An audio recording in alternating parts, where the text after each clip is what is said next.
Bonjour à toutes et à tous, je me présente Michael. Bienvenue sur cette chaîne podcast réservée exclusivement au code de la route. Nous allons voir ensemble la ceinture de sécurité.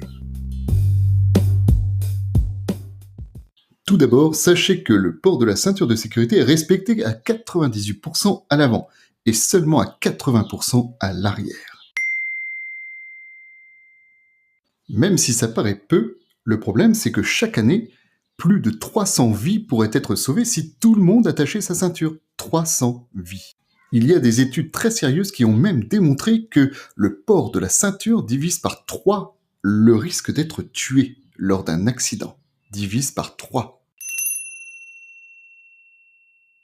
On sait également que un airbag qui se déclenche alors qu'on n'est pas ceinturé, donc on n'a pas la ceinture, eh bien donc on risque d'être fortement blessé par l'airbag.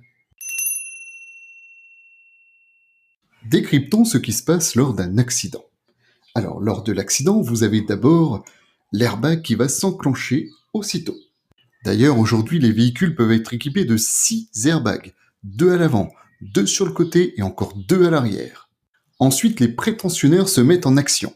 Donc les prétentionneurs, ils sont au niveau de la ceinture et ils vous ramènent légèrement en arrière pour ne pas que vous alliez trop en avant avec la ceinture. Il y a aussi les limiteurs d'effort qui réduisent le pic de la pression exercée sur le thorax lors du choc.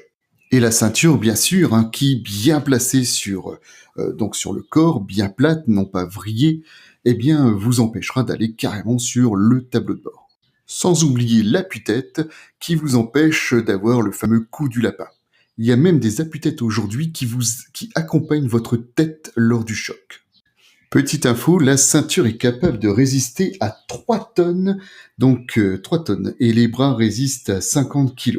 En cas de choc, par exemple à 50 km/h, un corps de 70 kg est projeté avec une force quand même d'1 tonne. Donc heureusement que la ceinture est présente. Peut-on être dispensé de la ceinture de sécurité ? Oui, dans certaines conditions. Il faut pour cela avoir un avis médical, par exemple certaines femmes enceintes qui sont à risque, ou alors c'est votre profession.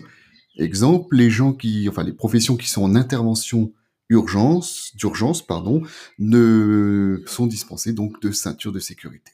Je vous rappelle également que le défaut de port de ceinture de sécurité, c'est 3 points en moins sur votre permis.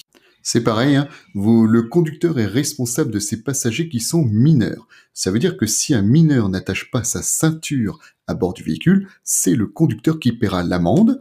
Il n'y aura pas de points retirés, mais l'amende sera payée donc par le conducteur. Quant aux passagers qui ont 18 ans, et donc qui sont majeurs, eux paieront eux-mêmes leur amende, mais n'auront pas non plus de points en moins sur leur permis. De toute façon, ils ne sont pas au volant. D'ailleurs, on dit souvent une place égale une personne égale une ceinture. Et pour terminer, donc, chaque conducteur au volant doit, avant de démarrer, vérifier quand même si tous ses passagers sont bien attachés. Ça va de soi. Et ensuite s'attacher soi-même. Voilà, la petite phrase « Est-ce que tout le monde est bien attaché ?» Une petite chose que je voulais préciser. Lorsque l'on est sur la route, on voit de temps en temps des passagers qui mettent leurs pieds sur la console sur le tableau de bord. Donc, petit rappel pour cela, en cas de choc, l'airbag se déclenche et du coup, ils seront morts par leurs propres genoux, qui va directement atterrir sur leur thorax. Enfin bon, après ce que je dis. Bon bah voilà les amis, ça y est, j'en ai fini pour aujourd'hui avec ce podcast sur la ceinture de sécurité. C'était pas très long, il y a 2-3 choses à connaître quand même. Donc je vous retrouve prochainement sur cette chaîne podcast dédiée exclusivement donc au code de la route. En attendant, n'hésitez pas à venir me voir sur encore.fm en tapant code de la route tout simplement ou sur différentes plateformes de podcast. Donc je sais que je suis sur Google Podcast, Apple Podcast, Spotify Podcast et bien d'autres. Donc n'hésitez pas et puis donc à bientôt. Merci.